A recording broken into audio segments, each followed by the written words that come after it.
All right, welcome back to the Passports, Profits, and Pixie Dust podcast. I am so excited for a guest this week, Candace Dudley.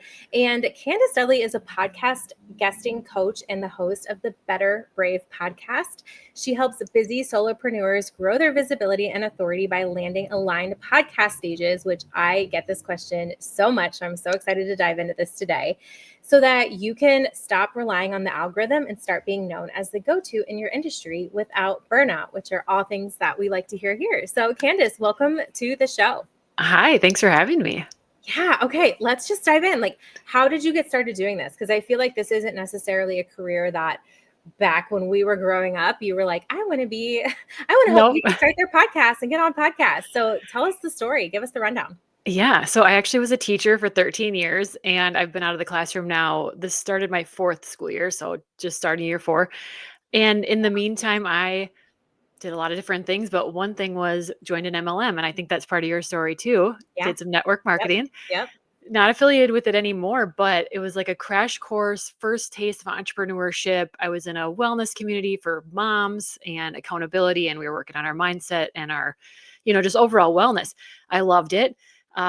It is when I started listening to podcasts. I felt very isolated, alone on my postpartum journey. Yeah, I had 3 kids sort of back to back to back. They're 10, 9, and 7 now. Wow. And so I started having this nudge of, I just want to start my own podcast. So my podcast is 4 years old now, weekly episodes that whole time. It started with kind of mom's mindset work. I just felt like my story wasn't being shared. And I felt like if I could use my voice, my story, that then someone else could feel how I did, validated, seen, and it just creates these ripple effects in your life, which I love about podcasting and collaborating and that we're doing today. But it changed over time because I realized I kind of loved entrepreneurship. I left my teaching job. And, as a host, we get pitches all the time to be on our show. And a lot of them, unfortunately, are not good. They're bad, right? They might spell the show's name wrong, your name wrong. You can tell they didn't listen to the show, that kind of thing. So I started to realize that people were asking me questions about how could I get on shows, things that podcasters get asked. And I loved it because I could now give more women a voice and help them learn to share their story and grow their business, also in a way that you have so much control over your environment and schedule. Being moms, being entrepreneurs, the travelpreneur that you talk about, it's that piece alone is so impactful that you can use this in those small pockets of time, wherever you're at, whatever schedule, time zone you're in, to grow your business and your network and your visibility. Yeah. So how did you decide the podcast specifically back when you started the podcast? Because I remember how I did, but I'm just curious, like, how did you finally decide a podcast is where I'm going to go? Yeah, I do. Very vividly. I was holding the baby at the time. I was on summer break from teaching, holding the baby, realizing I had ordered a mic 3 months ago. It's still sitting in its box. I've been thinking about and Googling how to start a podcast for almost a year at that point. And I knew I was going back to teach that year. And I thought, I'm going to be in this exact same spot. It was like one of those overwhelming moments. You're like, I need to put her down. It's nap time. I was holding her. I'm like, I got to put her down. I need to hit record. I need to take messy action because I know I'm going to be in the exact same spot. I've Googled enough. It still sounds like gibberish. It still feels like a foreign language when I'm reading this. I need to hit record and figure it out.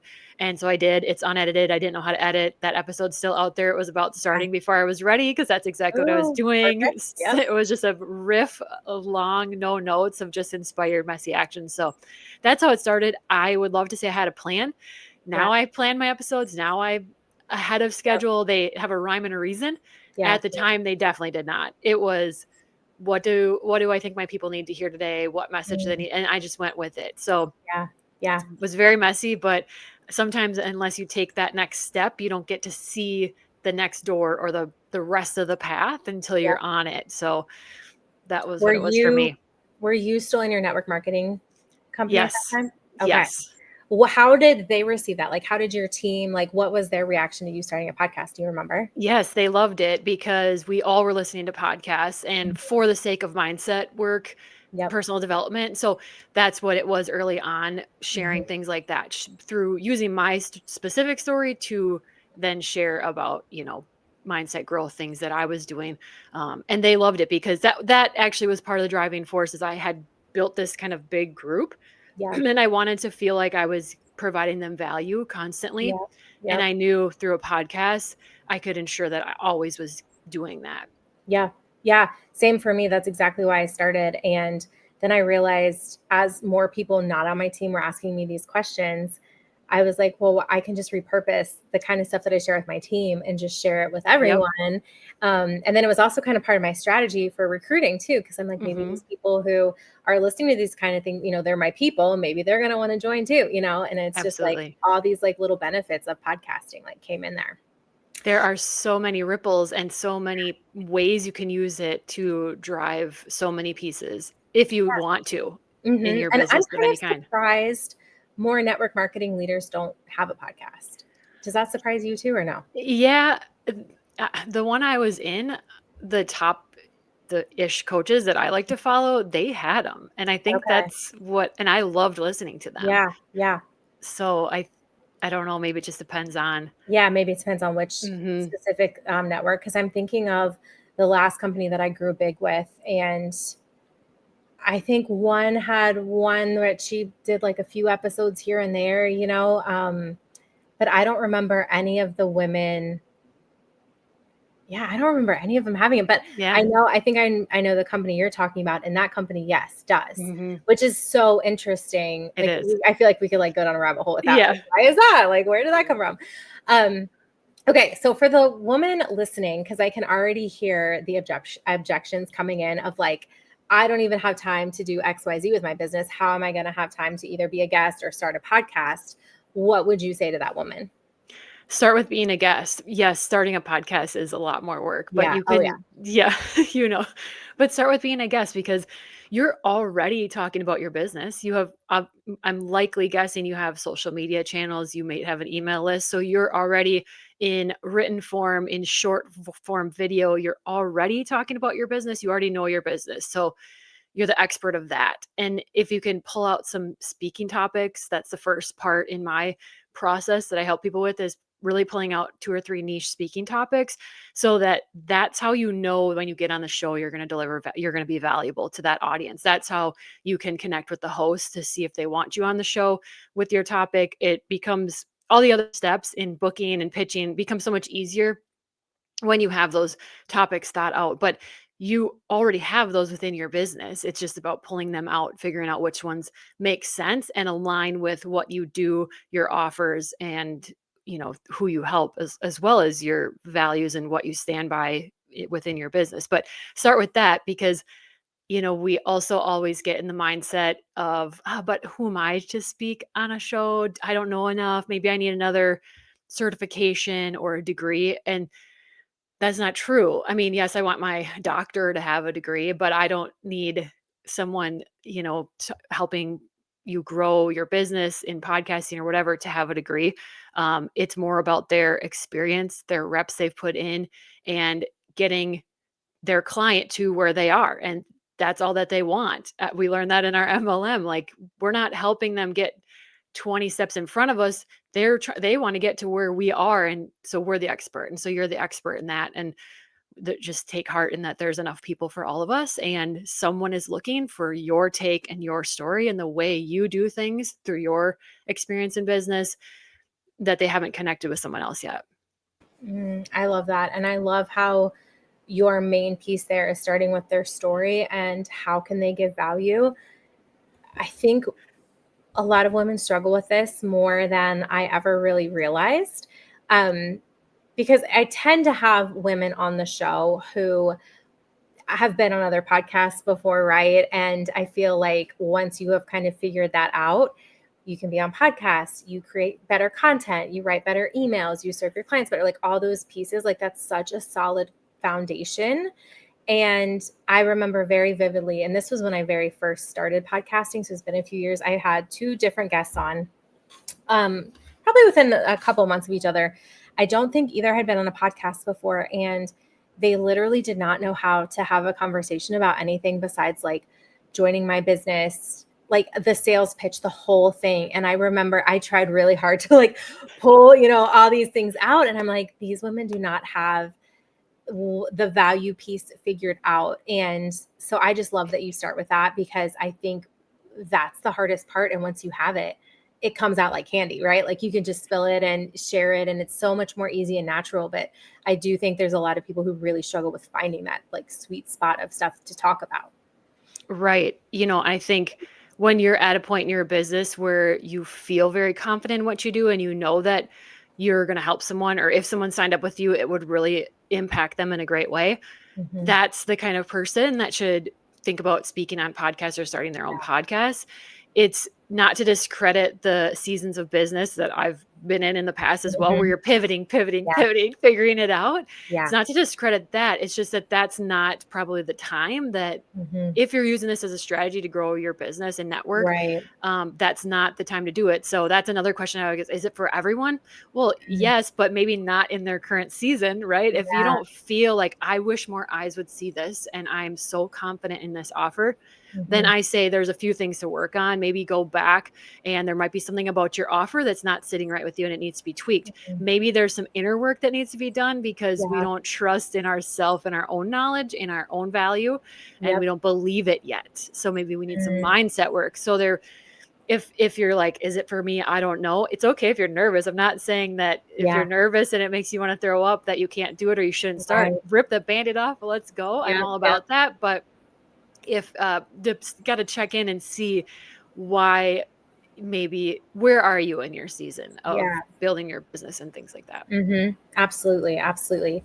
So, what does this, or what could this look like for someone just getting started? Like, are we, maybe where do we start finding shows that we can pitch ourselves to? Is there a good, like, schedule of number of show? What does this look like for someone who this is completely brand new for them? Sure. It's one of those things that sort of has a lot of ripple effects and momentum once you get going.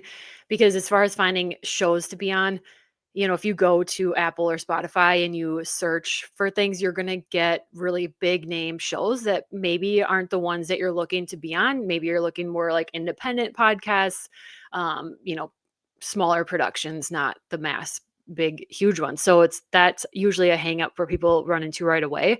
A great place right now is Threads. It's super dialed in over there with the Yeah. podcast community. That's where I found mine in 2025, and that's just become a network that just keeps, someone's tagging you here, there, the other. But to get to that point, you can search on Threads and find people that are looking for guest spots to be filled. They might have applications. You can find, like right now, you're listening to this. You could say, "Oh, I see she's interviewing Candace. Candace has a podcast. If you're driving with that, hop over to my show. You'll likely find that I've interviewed other podcast hosts as well. You can hop to their show." So that can get you started in at least that breadcrumb trail of smaller shows that might be more aligned with you versus going to the search bar in Apple or something where you're probably not going to find what you're looking for when we're talking about this. But that can start. But again, that's also the time consuming part. If you're like, oh, I don't have time for this, but that might be when you consider, what's your time worth, and do you want to hire this out? Because then I could deliver you X amount of shows on a tracker, with all the information. Like there's things like that where you could speed it up, but that would get someone started for sure. Is there anything, and this maybe goes back to what we were previously talking about, is there anything that you would be like, don't put yourself out there to be a guest if you don't have XYZ set up, like a Mm. lead magnet or a clear offer? Or is it okay? Can anyone put themselves out there and then, start gaining visibility? What's your thoughts on that?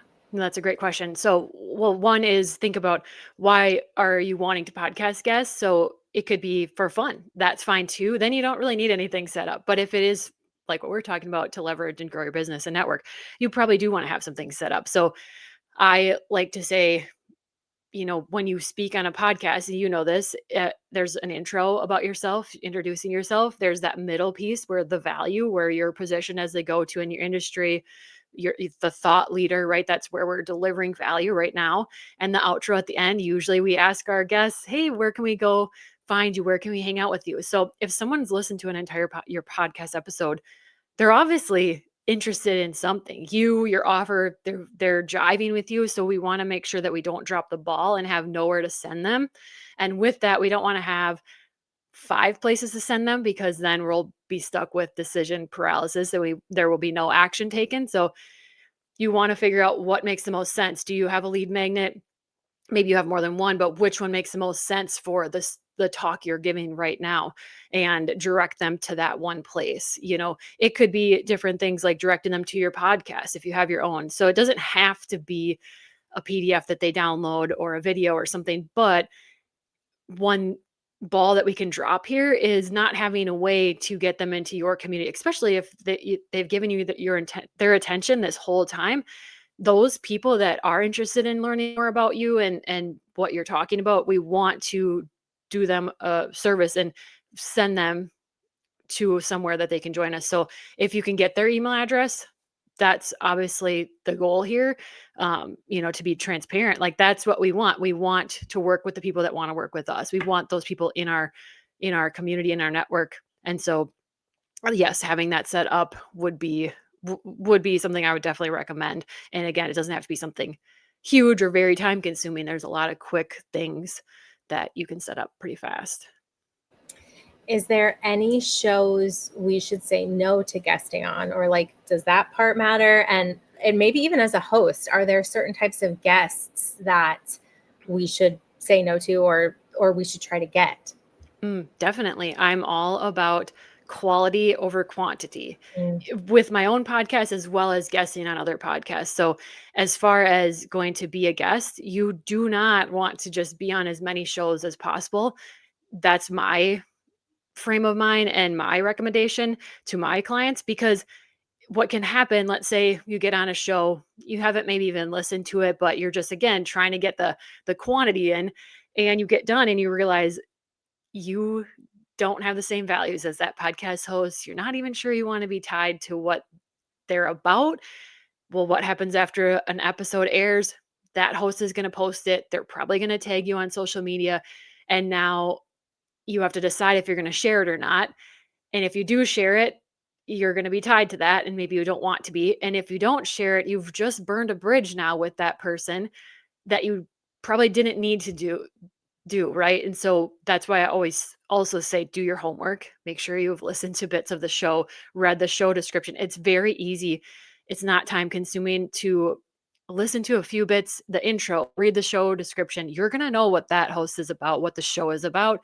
And it's important, I think, to do that due diligence, because otherwise you're wasting time from both parties and possibly burning bridges that didn't need to be burned if we spent a little bit of time ahead of time. Yeah, It I know. also, I'm yeah. sorry. No, I I'm was just gonna say gonna, that's like one of my biggest pet peeves when I get a pitch and it's like, dear Lindsay, I have 2, and they're like male real estate. yes. Why is it always yes? No, I'm sorry, they are not invited to be guests on Passports, Profits, and Pixie Dust. Like, No, what? no. It also helps you when you get on the show to have listened to the show, Yeah. because you can speak. I'm not saying you need to change your whole message, but if I'm on a mompreneur show, then I'm going to use the word mom. But if maybe Right. I'm on more of a businessy one that men and women listen to, I'm probably not going to use mom. Mm, And it's just a that's simple a good tip. tweak, Yep. but it's just going to feel better to the listener. Yeah. Yeah. So I'm just curious, have you had any podcast guest like disasters, or like what's your like craziest podcast guest story? Let's hear one. Oh, I'm sure you've got them. yeah, definitely. Sometimes where you get done and you're like, oh, I didn't love all that they were saying, and I don't Yeah. necessarily. So then you got to like kind of be the editing guru where you can cut Yeah. parts. But I would say the thing that always burns me the most, and so I try to be very upfront and have it in a lot of places of, please be prepared to share this episode. Like even in my Oh, form, yeah. select, are you going to share this episode? I Yes. think you had it too, Yep. Yep. because that is so deflating. As a host, a guest episode takes so much more time than a solo one. The Yeah. scheduling, the editing, it is way more time consuming, maybe double, I would say, than just a quick solo episode. So then to have that person not share it, because the collaboration is that you're using both of your audiences. Yes. So that That's is the one of the point. major points. Yes. Yes. And then I always wonder, why didn't you share it? Did you? Yeah. Because I do think sometimes they get done and maybe they are so hypercritical of themselves that they didn't want to share it because they're beating themselves up. which I understand. But again, that's why we need to do a little inner work before we just hop on Right. podcasts. Yeah. Because you want to be prepared to share. So that would definitely be a don't. If you aren't ready to share episodes once they've aired, Yes. we need to do some checks on why that is before we do that, because you're going to burn a lot of bridges. People are not going to be thrilled about that. You're not going to get referrals.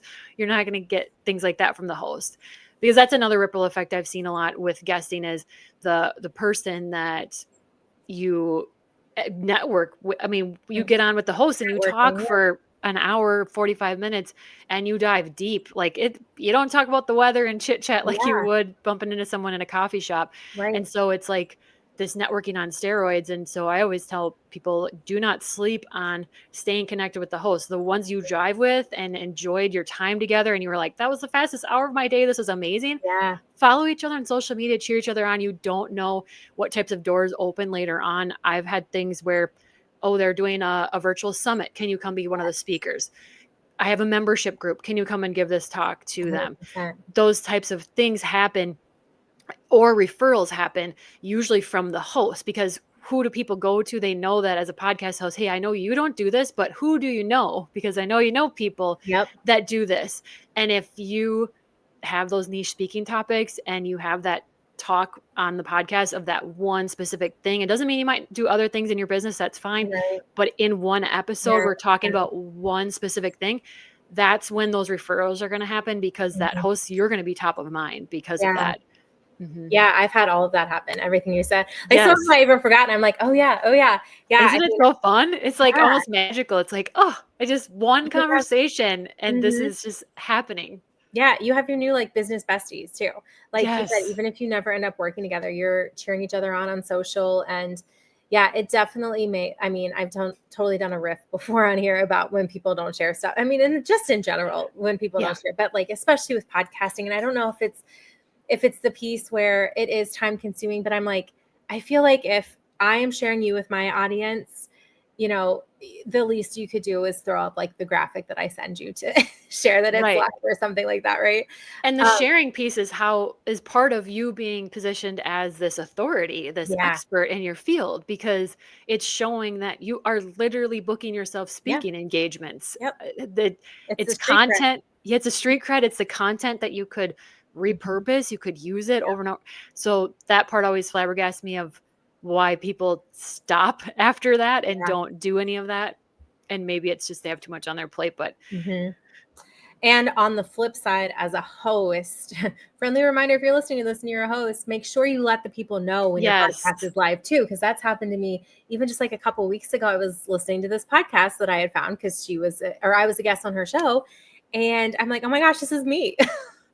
I'm like, I did. And I'm like, well, let me share this really quick. And then I'm like feeling bad. And then she emailed me later that week and was like, oh, by the way, your episode went live. I'm like, I know we could have gotten so many more downloads your first day if you would let me know, but you know. Yes, definitely. And use things like scheduling emails or scheduling stuff, because I get it. Life happens. And so I rely heavily on batching and scheduling as many things as I can to just go out so that I can make sure that if a kiddo's sick or something, I can drop everything and go. But that's happened to me too. And if that does happen and you're like, I didn't share, I would also recommend, you don't want to burn the bridge completely. So go back and just be a human and tell them why. That's happened to me. Like maybe a month later, they said, hey, maybe there's a death in the family. Like things happen in life that are big and more important than our podcast. But I think that follow-up of saying, this is what happened.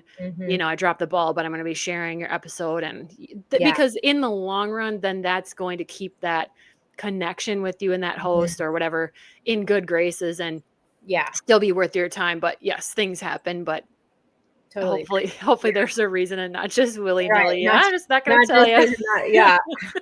I know there's been so many times and not just with podcasting, but things in business. And I'm like, how does this person have a business? Yes. Right.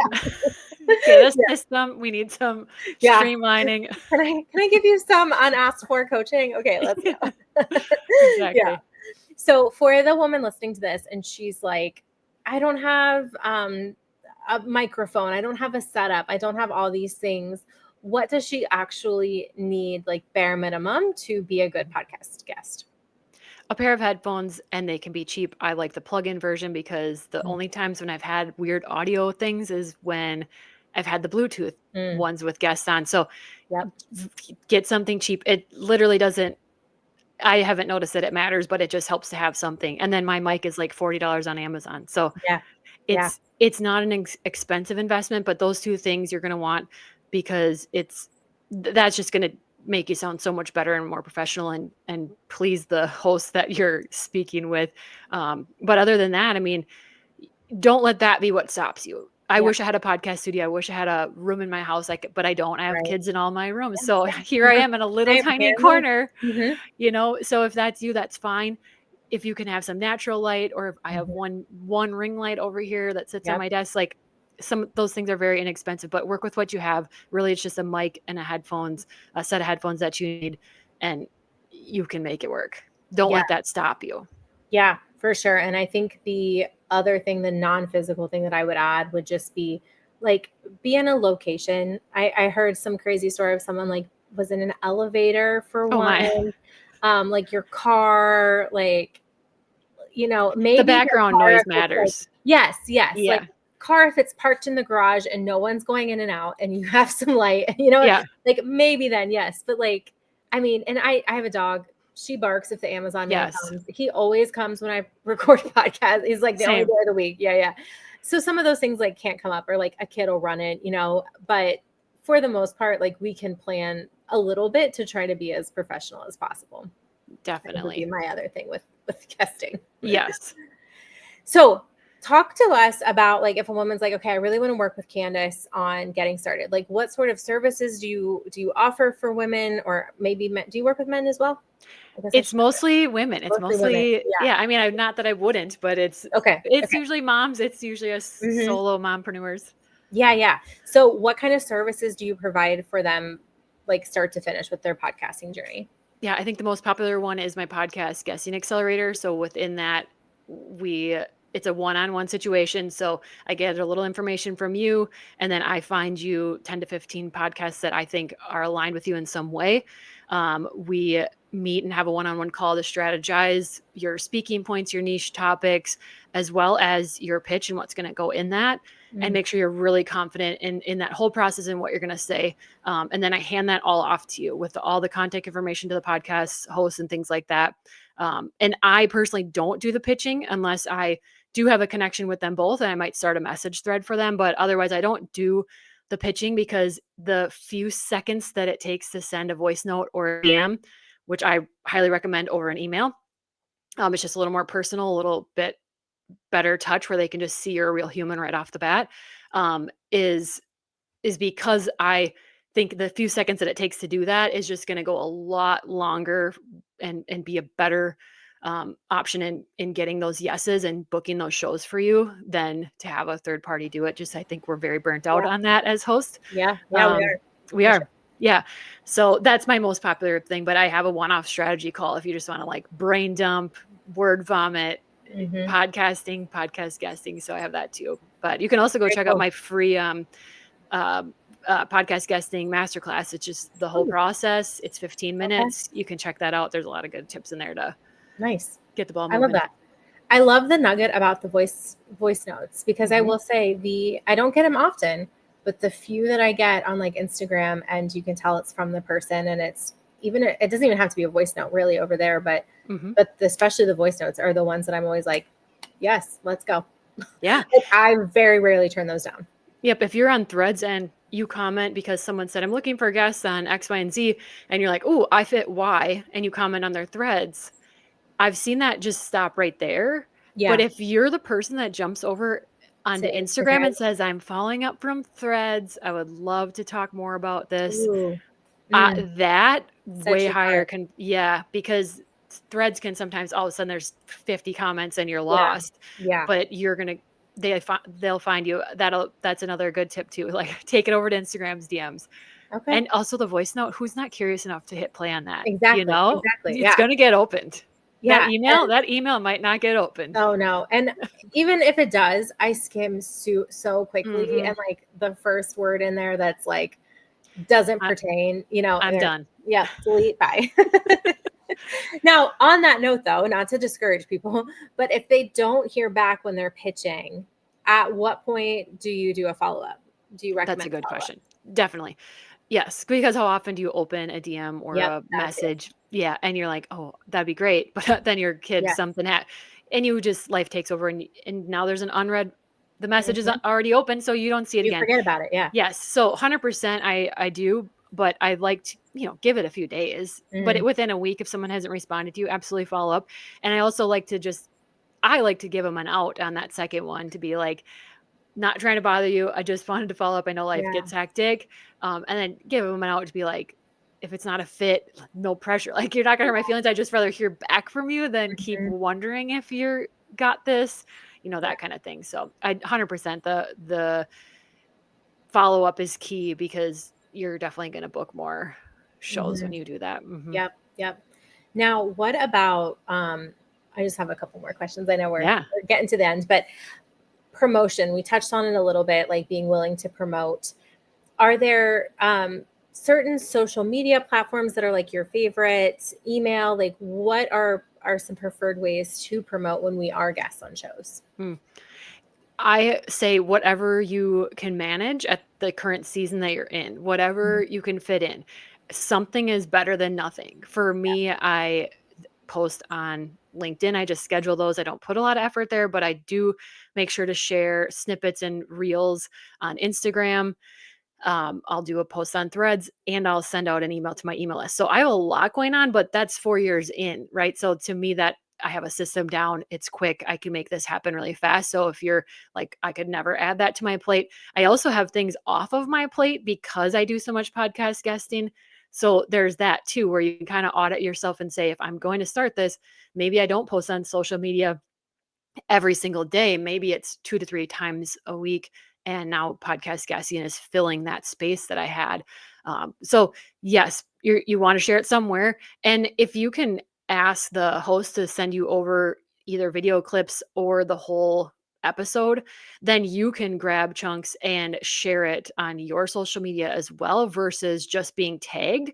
So that's another step that most hosts are very happy and willing to do. It's not hard for them to send that over because it is a little bit different than just being tagged when you take it and then you share it. So that can be something that I don't think if you're in the podcast, if you're not in the podcasting world, you don't really think about, but that's definitely something to do because you can grab one podcast episode that you guested on and you could have reels made and content for a month, really you could. Yeah, especially with the use of AI nowadays. I feel Mhm. like, and when you just said that, I'm like, oh, I should do that because I used a script to edit, and so I can actually just share like a link, and the people can have all of it, and Yes.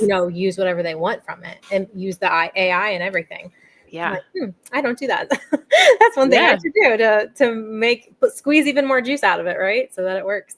Right.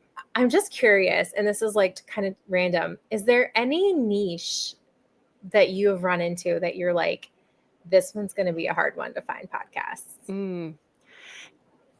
Not yet. I Okay. Okay. had a man that was like on his second career. He was retired and he was a grief coach, Oh, counselor. okay. And when I got that booking, I thought, oh no, Yeah. this Yeah. is there was a ton. There's so Uh, many podcasts. And so I think you can take heart in that there are shows for you is yeah. what I've come to see and learn is there's something for everyone. Yep. There are so many niched podcasts and I look at it as a good thing. Some people look at it as like, well, Mhm. I can't start a podcast because there's already so There's many. so Like, where much. would I fit? But again, nobody is you. No one has your Yeah. take on things, your experience. So, you know, also most podcasts end, what before 10 episodes or Yeah. something is the stat. Mhm. So, Yep. but yeah, I thought that one would have been hard, but we found a bunch right off the It, bat. So it's interesting. it's so funny you said that. A friend of mine shared, and she never shares podcasts, shared, I saw it this morning on her Facebook, a link to a hospice podcast. Yes. And because her dad is sick. And so I didn't know, but she must be Yeah. listening to these and looking for those kinds of shows. And I was like, what? I didn't even know this realm existed. So Yes. that's crazy. Yeah. Very cool. Yeah. So, Candace, I do some rapid fire questions at Ooh. the end of our show. So, some of them are business related, some of them not. So, we'll start with the businessy ones. What is your favorite or most recent like business personal development book that you have read? Ooh, playing big. Ooh, okay. I'm Yeah. not familiar with that one. That sounds good. Yeah, it's written by women for women, so Okay. that's a part that I like. It's all about playing bigger, and Mm, yeah, I'll just leave it at that. okay. Yeah. That's the gist of it. I mean, the title is the gist of it, but it Yeah. was nothing.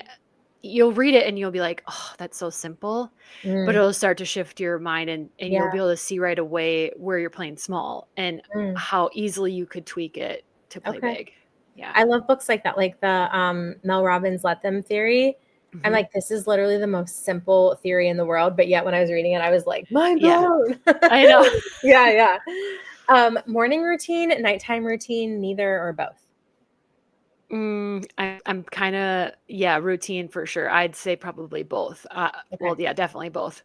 I used to be really big into morning routines, but Hmm. that's died down a little as, my hustle culture has kind of Yeah. I've released it, Yeah. but definitely need a nighttime one because I have about 20 steps before I can actually fall asleep and get my brain off, so Yep. Yep. I Yep. understand that. I totally get that.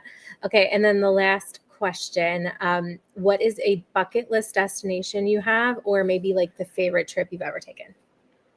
Ooh, we well, this is not that big of a one, but just this summer, my family, husband and kids and I went out to the whole west. I live in Minnesota, Yep. so going out Okay. west, we saw Mount Yep. Rushmore, the Badlands, the whole bit, and it Yeah. was like 4 days of Fast and Furious, but we had a great time, and they're at the Fun. ages where they thought everything was cool. So I think that's one that I'll remember, like, as a Yeah. mother, because they thought everything we saw was amazing. I think my mom would have said the same from when we went. Yeah.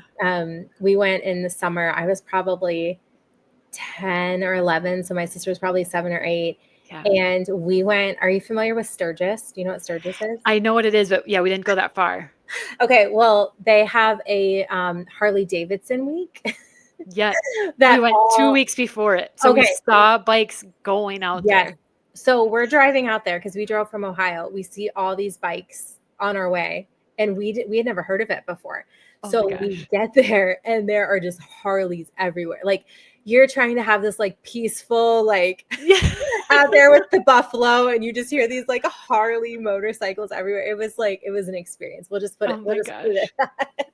We Yes. stayed at this campground in this cabin, and I'll never forget. My mom was like, "Oh my god," there's these people walking. It was just a whole experience. Yes. But We went through the Custer Wildlife Loop where, yes, like, you're up mhm, next to the herds of bison, yeah, and there's motorcycles going through there, and yeah. I'm just I thinking, We I've were like, seen videos where they've ran into yeah. vehicles. What what are Well, you yeah. What gonna did they do? do? I know. We were the whole time too. We were just like, "What is happening?" Like, Unbelievable.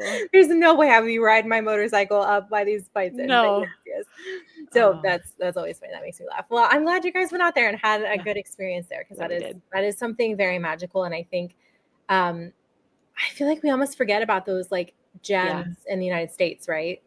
Yeah. That we The have these the right the wildlife and just the views, I now. couldn't Mhm. believe. Yeah, Needles beautiful. Highway, the lakes, yeah, it was just so pretty. Yeah, yeah. So, Candace, where can everyone connect with you? Where can they share that, they listened to us today? Tell us all the things, and I'll be sure to link this in the show notes too. Yes, my name, Candace Dudley. So at Candace Dudley on Instagram and Threads are probably my most popular places, but you'll find me with my name. Even my website is CandaceDudley.com. So it's me behind the screen, and I love getting DMs and hear what you thought about the episode. If you have a question from it, happy to answer it. So can't wait to hear from you. It is definitely me. Awesome. I love that. Well, thank you so much. I really appreciate your time. And I know everyone learned a lot today. I know I did. Thanks, Lindsay.